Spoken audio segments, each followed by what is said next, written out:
ಭಾರ್ಗವಿ, ನಿಂಗೆ ಕಾಯ್ತಾ ಇದ್ದೆ, ಬಾ.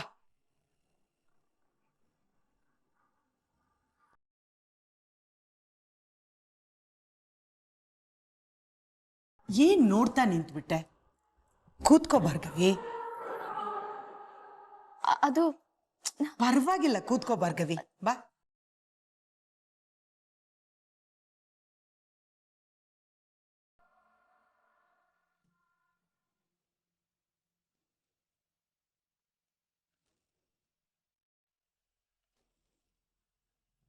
ಯಾಕೆ ಎದ್ ನಿಂತ ಅಂತ ಯೋಚನೆ ಮಾಡ್ತಾ ಇದೀಯಾ? ಈಗ ಅವನು ನಿನ್ ಸಮಕ್ಕಿಲ್ವಲ್ಲ, ಅದಕ್ಕೆ ನಿನಗೆ ಗೌರವ ಕೊಡ್ಬೇಕು ಅಂತ ಎದ್ ನಿಂತಿದ್ದಾನೆ. ಅಜ್ಜಿ, ಪರವಾಗಿಲ್ಲ, ಕೂತ್ಕೋ ಜೆಪಿ. ನಿನ್ ಸೊಸೆ ತುಂಬಾ ಸರಳ ಸ್ವಭಾವದವಳು. ನಿಂತರ ತಗ್ಗಿ ಬಗ್ಗಿ ನಡಿಬೇಕು ಅಂತ ಅವಳು ಬಯಸೋದಿಲ್ಲ.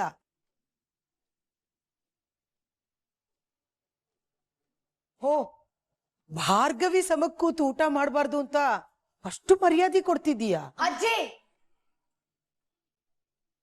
ಮಾವ ನೀವ್ ಕುತ್ಕೊಳ್ಳಿ ಮಾವ. ಯಾರೋ ಬಂದ್ರು ಅಂತ ನೀವ್ಯಾಕೆ ಎದ್ದೇಳ್ತೀರಾ? ಇದು ನಿಮ್ಮನೆ. ನಿಮಗ್ ಆಜ್ಞೆ ಮಾಡೋ ಅರ್ಹತೆ ಇಲ್ಲಿ ಯಾರಿಗೂ ಇಲ್ಲ.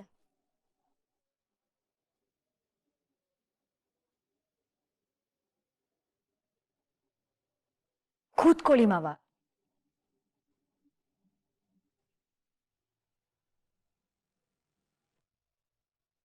ಇಲಿಗಳ ಅರ್ಚಾಟಕ್ಕೆ ಪರ್ವತ ಅಲ್ಲಾಡುತ್ತಾ ಮಾವ? ಇಲ್ಲ ಅಲ್ವಾ? ನೀವೇನು ತಲೆ ಕೆಡ್ಸ್ಕೋಬೇಡಿ ಮಾವ, ಆರಾಮಾಗಿ ಊಟ ಮಾಡಿ. ಪರ್ವತ ಎಷ್ಟೇ ದೊಡ್ಡದಿರ್ಲಿ, ಅದನ್ನ ಕೊರಿಯೋ ಶಕ್ತಿ ಇರೋದು ಇಲಿಗಳಿಗೆ ಅಲ್ವಾ ಬೃಂದ?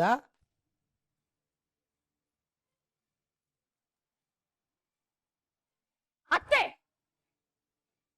ಜೆಪಿ ಆಗ್ಲೇ ನೊಂದ್ಕೊಂಡಿದ್ದಾರೆ. ಉರಿಯೋ ಗಾಯದ ಮೇಲೆ ಉಪ್ಪು ಸುರಿಬೇಡಿ. ಅವ್ರ ನೆಮ್ಮದಿಯಾಗಿ ಊಟ ಮಾಡಕ್ ಬಿಡಿ. ಯಾವಾಗ ನೋಡಿದ್ರು ಇವಳೊಬ್ಳು, ಇವಳ ಪರವಾಗಿ ವಕಾಲತ್ ವಹಿಸ್ಕೊಂಡ್ ಬರ್ತೀರಿ.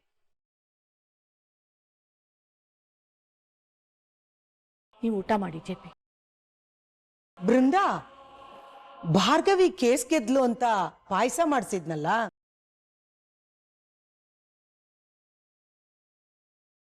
ಜೆಪಿಗೂ ಬಡ್ಸು. ಅವನಿಗೆ ಸಿಹಿ ಅಂದ್ರೆ ತುಂಬಾ ಇಷ್ಟ. ಏಯ್ ಭಾರ್ಗವಿ, ಏನೋ ಒಂದು ಕೇಸ್ ಗೆದ್ದು ಬಂದಿದ್ಯಾ ಅಂತ ಇಷ್ಟೆಲ್ಲ ಹಾರಾಡ್ತಿದ್ಯಾ? ಬೇಕು ಅಂತ ಅಜ್ಜಿನ ಛೂ ಬಿಟ್ಟು ನೀನು ಮಜಾ ತಗೋತಾ ಇದ್ಯಾ ಅಲ್ವಾ? ನಿನಗ ಆಶ್ರಯ ಕೊಟ್ಟಿದ್ದು ನನ್ನ ಮಾವ.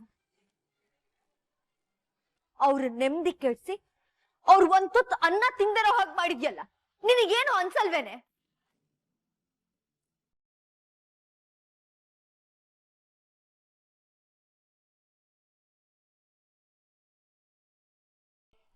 ಮಾವ, ನಿಮ್ಗೆ ಮುಜುಗರ ಮಾಡೋ ಉದ್ದೇಶ ಖಂಡಿತವಾಗ್ಲೂ ನನಗಿಲ್ಲ. ನೀವ್ ಸೋತ್ರಿ, ನಾನ್ ಗೆದ್ದೆ ಅನ್ನೋದಕ್ಕಿಂತ ಸಂಧ್ಯಾಗ್ ನ್ಯಾಯ ಸಿಕ್ತು ಅನ್ನೋ ಸಮಾಧಾನ ಮಾತ್ರ ನನ್ಗಿರೋದು. ಮಾವ, ಕೋರ್ಟಲ್ಲಾಗಿದ್ದನ್ನ ಮನೆವರೆಗೂ ತರದ್ ಬೇಡ. ಯಾವುದನ್ನ ಎಲ್ಲಿಗ್ ತರಬೇಕು ಎಲ್ಲಿಗ್ ತರಬಾರ್ದು ಅಂತ ನಿನ್ನಿಂದ ಕಲಿಯೋ ಅವಶ್ಯಕತೆ ಇಲ್ಲ ನನಗೆ.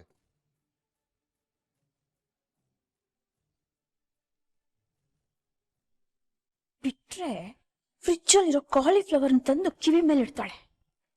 ಇವಳೇನ್ ನಮಗ್ ಕಣ್ಣು ಕಿವಿ ಸರಿಯಾಗಿಲ್ಲ ಅನ್ಕೊಂಡಿದ್ದಾಳ ಹೇಗೆ? ಪಾವನ್ ಆಡ್ಕೋತಿರೋದು ಚೆನ್ನಾಗಿ ಕಾಣಿಸ್ತಾ ಇದೆ. ಈಗ ನೋಡಿದ್ರೆ ಮಳ್ಳಿ ತರ ಮಾತಾಡ್ತಾ ಇದ್ದಾಳೆ. ಮಳ್ಳಿ ತರ ಅಲ್ಲ, ಮಳ್ಳಿನೇ.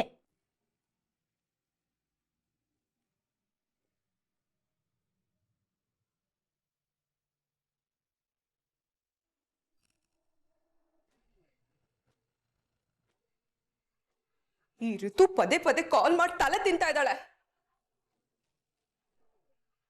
ಹಾಗಿರೋ ಅವಮಾನದಲ್ಲಿ ಈ ಹುಡುಗಿಗೆ ಮುಖ ತೋರಿಸದೇ ಇರೋ ಪರಿಸ್ಥಿತಿ ಬಂದಿದೆ. ಮೊಬೈಲ್ ಸ್ವಿಚ್ ಆಫ್ ಮಾಡ್ತೇನೆ.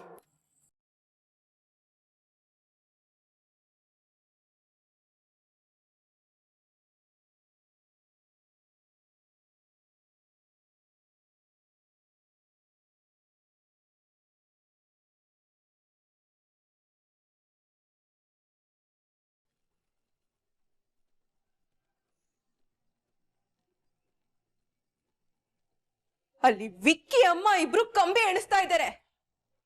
ಆದ್ರೆ ನೀವು ಇಲ್ಲಿ ಏನೂ ಆಗೇ ಇಲ್ಲ ಅನ್ನೋ ತರ ಹಾಯಾಗಿ ಕುಡಿತಾ ಕೂತಿದ್ದೀರಾ. ನಿಮ್ಗೇನು ಅನ್ನಿಸ್ತಿಲ್ವಾ ಡ್ಯಾಡ್?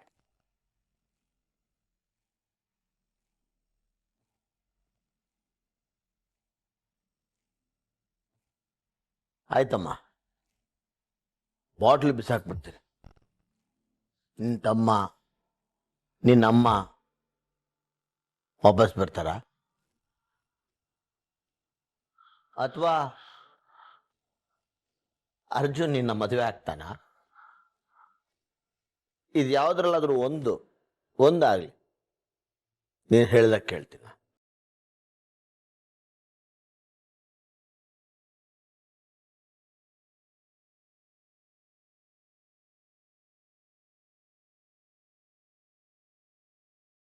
ಮಗಳೇ, ನನಗೂ ಆ ಭಾರ್ಗವಿ ಕುಟುಂಬನ ಸುಟ್ಟು ಬೂದಿ ಮಾಡಬೇಕು ಅನ್ನೋ ಆಕ್ರೋಶ ಇದೆ. ಆದ್ರೆ ಆವೇಶದಲ್ಲಿ ನಿರ್ಧಾರ ತಗೋಬಾರ್ದು ಅಂತ ಹಲ್ಲು ಕಚ್ಕೊಂಡು ಸುಮ್ಮನೆ ಇದ್ದೀನಿ.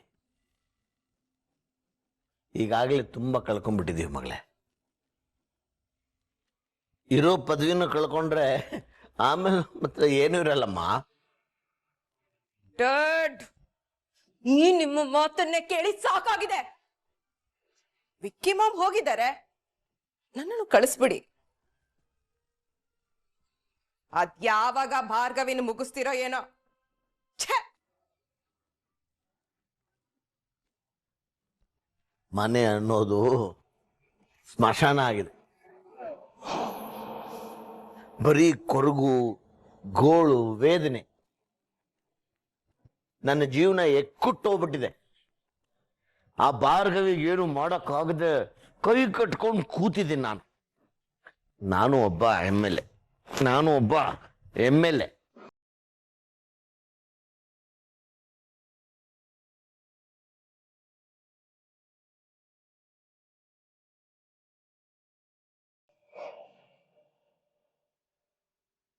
Hi dad. Hi ma'am.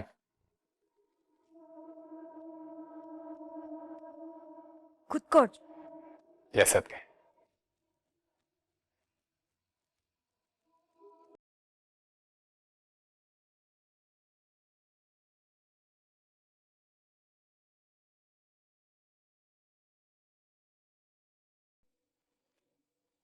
ಶಕು, ಎಲ್ರೂ ಒಟ್ಟಿಗೆ ಕೂತು ಊಟ ಮಾಡಿ ಎಷ್ಟು ದಿನ ಆಯ್ತಲ್ವಾ?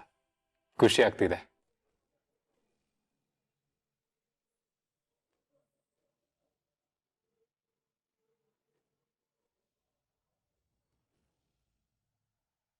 ಯಾಕೆ ಎಲ್ರು ಹಾಗೆ ನೋಡ್ತಿದ್ದೀರಾ? ಊಟ ಮಾಡಿ.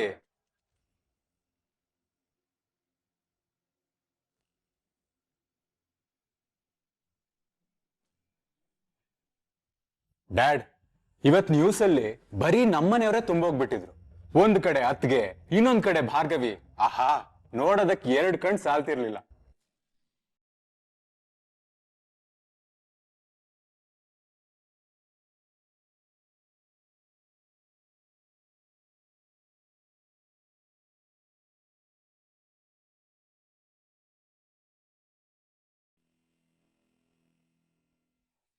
ಅದ್ಗೆ ಮೀಡಿಯಾ ಮುಂದೆ ಡ್ಯಾಡ್ ಬಗ್ಗೆ ಎಷ್ಟು ಚೆನ್ನಾಗಿ ಮಾತಾಡಿದ್ರಿ ಗೊತ್ತಾ? ನಾನು ಭಾರ್ಗವಿ ಸರ್ಪ್ರೈಸ್ ಆಗಿ ಹಂಗೆ ನಿಂತ್ಕೊಂಡು ನೋಡ್ತಾ ಇದ್ವಿ ಅಲ್ವಾ Bhargavi? Will you stop it?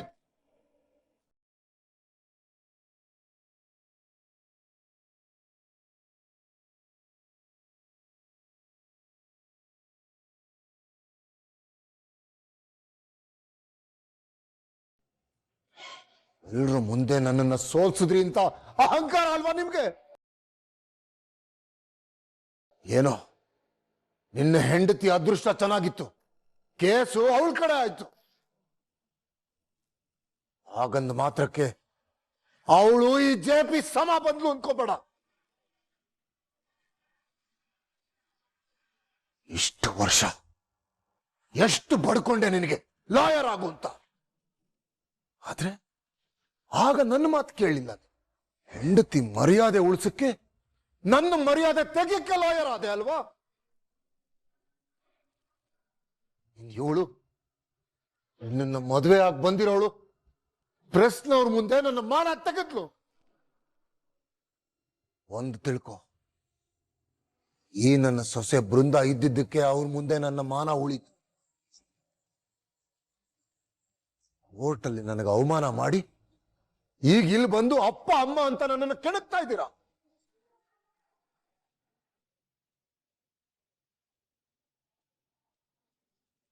Dad, ಅದ್ ಹಾಗಲ್ಲ. ನಾನ್ ನಿಮ್ಗೆ ಅವಮಾನ ಮಾಡ್ಬೇಕಂತ ಮಾತಾಡಿದ್ದಲ್ಲ dad. Will you just stop it? ಇನ್ನೊಂದು ಮಾತಾಡಬೇಡ. ನನ್ನ ಎದುರುಗಡೆ ನಿಲ್ಲಕ್ಕೆ ಹೆದರ್ತಿದ್ದ ನೀನು ಇವತ್ತು ನನ್ನ ಸಮಾನವಾಗಿ ಹೋಗ್ತಿದ್ಯಾ? ನನ್ನ ಮನೇಲೆ ನನಗೆ ಅವಮಾನ ಆಗ್ತಾ ಇದೆ. ಜೆಪಿ ಜೆಪಿ ಆಯ್ತಾ ಆಯ್ತಾ ಸಮಾಧಾನ? ಯಾವಾಗ್ಲೂ ಹೆಂಡತಿ ಮಾತನ್ನೇ ಕೇಳ್ತೀಯ, ಅವಳು ಸರಿಗೆ ಇಟ್ಕೊಂಡು ಓಡಾಡ್ತೀಯ. ನಿನಗೆ ಹೇಳೇನ್ ಪ್ರಯೋಜನ?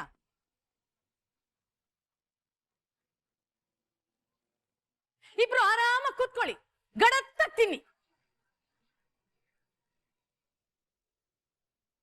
ಛೇ,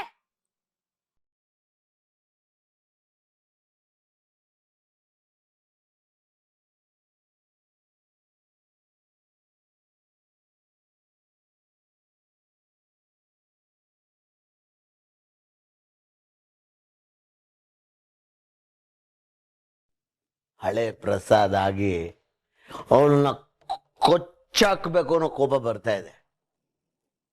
ಹಾಗೇನಾದ್ರೂ ಮಾಡಿದ್ರೆ 25 ವರ್ಷ ನಾನು ಮಾಡಿರೋ ಪ್ರಯತ್ನ ಎಲ್ಲ ನೀರಲ್ಲಿ ಹೋಮ ಮಾಡಿದಾಗತ್ತೆ.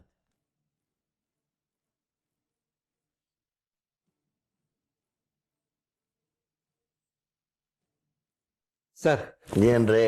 ಸೇಮ್ ಆಫೀಸಿಂದ ಒಂದು ಮೆಸೇಜ್ ಬಂದಿದೆ.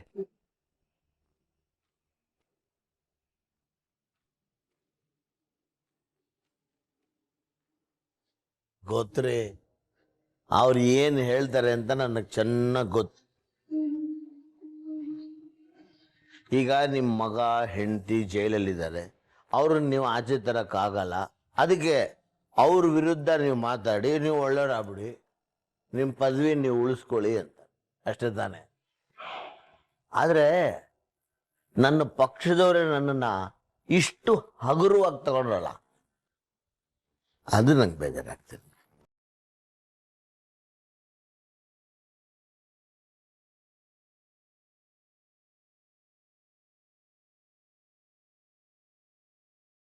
ಹೆಂಡತಿ ಮಗ ಜೈಲಲ್ಲಿದ್ದಾನೆ, ಮಗಳು ನೋಡಿದ್ರೆ ಅಪ್ಪಂಗೆ ಹಿಂಗೆ ಬೈತಾ ಇದ್ದಾಳೆ.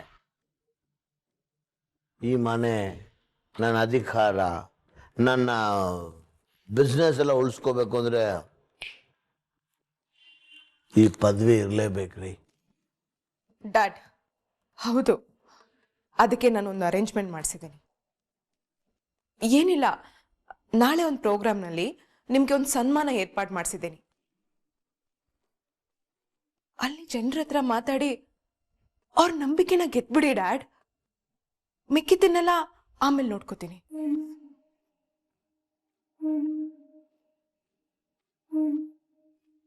ಡ್ಯಾಡ್, ಆ ಜೆಪಿನ ನಂಬ್ಕೊಂಡು ನಾವೆಲ್ಲರೂ ಕೆಟ್ವಿ.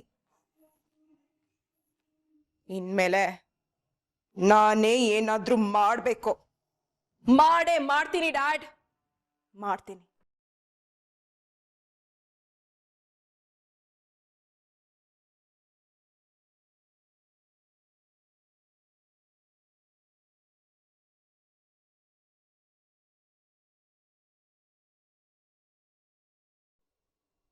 ಮಾವ, ಊಟಕ್ಕೆ ಬನ್ನಿ ಮಾವ. ನಂಗೆ ಊಟ ಬೇಡ. ಮಾವ, ನೀವ್ ಹೀಗೆ ಯಾರ್ದೋ ಮೇಲಿನ ಕೋಪಕ್ಕೆ ಊಟ ತಿಂಡಿ ಬಿಟ್ಟು ಕೂತ್ರೆ ನೀವು ಸೋತ್ ಹಾಗಾಗೋದಿಲ್ವಾ? ಇದು ಸೋಲು ಗೆಲುವಿನ ಮಾತಲ್ಲ. ಅವರು ನೋಡ್ತಾ ಅವ್ರ ಮುಂದೆ ಕೂರಕ್ಕೂ ನನಗಿಷ್ಟ ಇಲ್ಲ. ಹಾಗಿದ್ರೆ ಹೋಗ್ಬೇಕಾಗಿರೋದು ನೀವಲ್ಲ ಮಾವ, ಅವರಿಬ್ರು. ಇದು ನಿಮ್ಮ ಮನೆ ಮಾವ. ಯಾರ್ದೋ ಮುಂದೆ ನಿಮ್ ಗೌರವ ಕಮ್ಮಿ ಆಗ್ಬಾರ್ದು ಮಾವ. ನೀವ್ ಹೀಗೆ ಕೊರ್ಗೋದನ್ನ ನನ್ನ ಕೈ ನೋಡಕ್ ಆಗೋದಿಲ್ಲ. ನಿನ್ನೆ ಮೊನ್ನೆ ಬಂದು ನಿನಗಿರೋ ಅಷ್ಟು ಕಾಳಜಿ ನನ್ನ ಮಗಂಗಿಲ್ಲ. ಅವನು ಹುಟ್ಟಿದಾಗಿಂದ ಬೆಳೆಸಿರೋ ತಂದೆ ಮೇಲೆ ಗೌರವ ಇಲ್ವ ಅಂತ ಬೇಜಾರಾಗುತ್ತೆ. ಮಾವ, ಇದ್ರಲ್ಲಿ ನಮ್ ಅರ್ಜುನ್ ಏನು ತಪ್ಪಿಲ್ಲ. ಅವನು ಬುಗುರಿ ಅಷ್ಟೇ. ಅವನನ್ನ ಆಡಿಸ್ತಿರೋ ಚಾವಟಿ ಯಾವುದು ಅಂತ ನಿಮಗೆ ಗೊತ್ತು ಅಲ್ವಾ?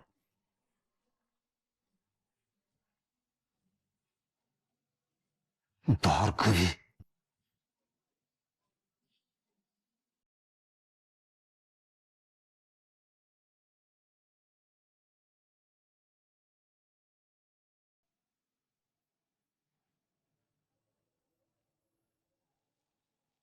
ಡ್ಯಾಡ್ಗೆ ನನ್ನಿಂದ ತುಂಬಾ ಹರ್ಟ್ ಆಗಿದೆ.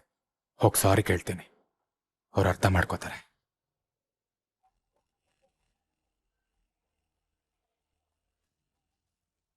ಭಾರ್ಗವಿ ಹೇಗೆ ಇರಲಿ, ಆದ್ರೆ ಅರ್ಜುನ್ ನನ್ನ ಮಗ ಅಲ್ವಾ? ಅವನಿಗೆ ಬುದ್ಧಿ ಇಲ್ವಾ?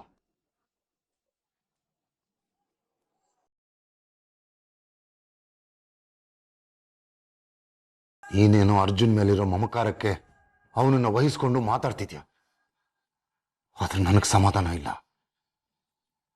ಎಲ್ಲರ ಮುಂದೆ ನನ್ನ ಮಾನ ಹರಾಜ್ ಹಾಕಿದ್ದಾನೆ. ಅವನನ್ನು ನೋಡ್ಕೊಂಡು ನಾನು ಸುಮ್ಮನಿರ್ಬೇಕಾ?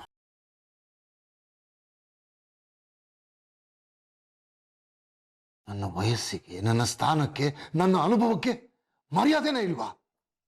ಅವ್ರ ಮುಂದೆ ನಾನು ತಲೆ ತೆಗೆಸ್ಕೊಂಡು ಓಡಾಡ್ಬೇಕಾ?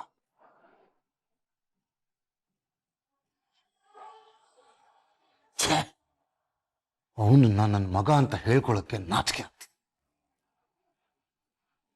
ಅವನ ಮುಖ ನೋಡಕ್ಕೂ ನನಗೆ ಅಸಹ್ಯ ಆಗ್ತಿದೆ.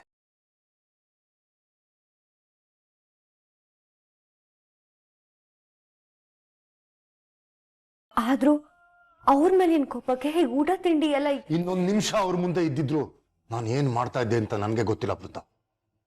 ಅದಕ್ಕೆ ಅಲ್ಲಿಂದ ಎದ್ದು ಬಂದೆ.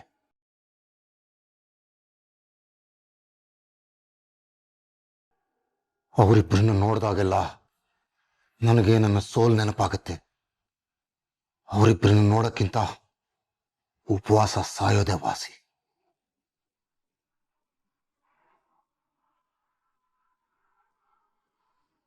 ಅಯ್ಯೋ ಮಾವ, ಬಿಡ್ತು ಅನ್ನಿ. ಈಗೇನು, ಅವರು ಈ ಮನೇಲಿ ಇರಬಾರ್ದು ಅಷ್ಟೇ ತಾನೆ? ನಿಮಗ್ ಇಷ್ಟ ಇಲ್ದಿರೋ ವಸ್ತು ಆಗ್ಲಿ ವ್ಯಕ್ತಿ ಆಗ್ಲಿ ಈ ಮನೇಲಿರೋದು ನನಗೂ ಇಷ್ಟ ಇಲ್ಲ ಮಾವ. ನೀವ್ ಆರಾಮಾಗಿರಿ.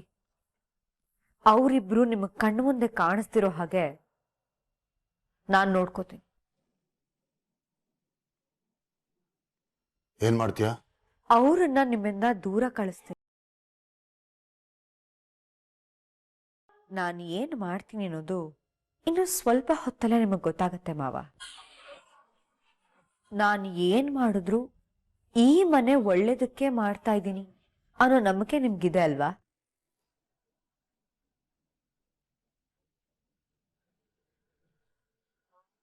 ನಿಮ್ಮ ನಂಬಿಕೆನ ನಾನು ಉಳಿಸ್ಕೋತೀನಿ ಮಾವ.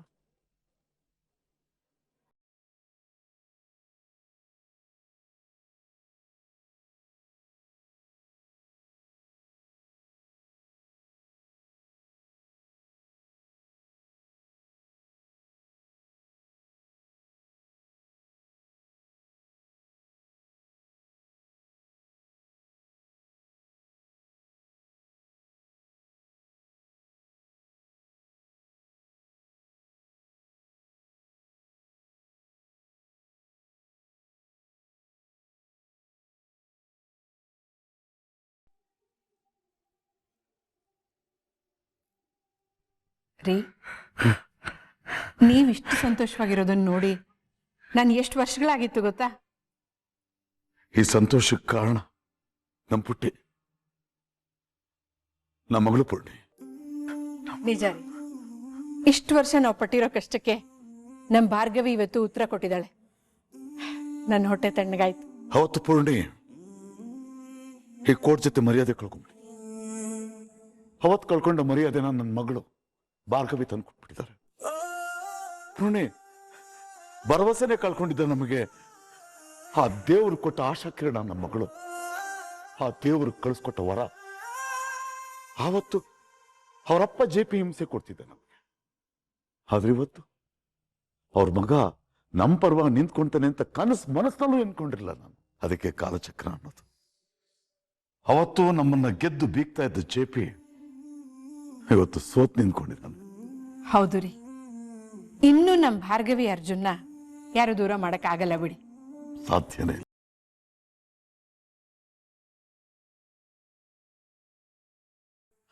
ಪುಣೆ ಇವತ್ತು ಹೊಟ್ಟೆ ತುಂಬ ಊಟ ಮಾಡಿ ಕಣ್ ತುಂಬ ನಿದ್ದೆ ಮಾಡ್ಬೇಕು. ತುಂಬಾ ದಿವಸಗಳಾದ್ಮೇಲೆ ಊಟ ತಗೊಂಬ. ಆಯ್ತು, ನಾನು ಊಟ ತರ್ತೀನಿ. ಪುಣೆ ಏನಾದ್ರೂ ಸ್ವೀಟು, ಬೇಸಿನ್ ಲಾಡೋ, ಮೈಸೂರು ಪಾಕು ಮಾಡು. ಯಾಕೆ? ಯಾಕೂ ಇಲ್ಲ, ನಮ್ಮ ಮಗಳು ಗೆದ್ದಿರೋ ಖುಷಿಗೆ ವಟಾರದವ್ರಿಗೆಲ್ಲ ಹಂಚ್ಬಿಡೋಣ. ಆಯ್ತು, ನೀವು ಹೇಗೆ ಹೇಳ್ತೀರೋ ಹಾಗೆ.